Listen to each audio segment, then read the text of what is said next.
Hello, in this video I want to show you how to configure ULEFONE Power Armor 18 for senior person.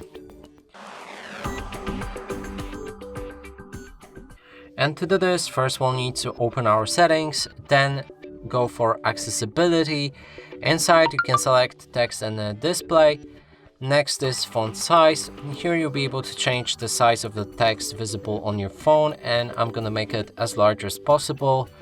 Then next is a display size, which will basically change the size of everything like icons, text, and etc.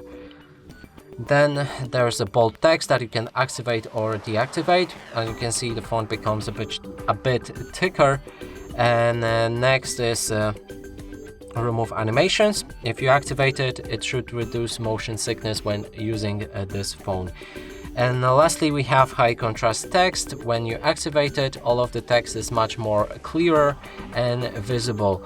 And that's it for this video. Hope you like it. Please consider subscribing to our channel, leave a like and a comment below.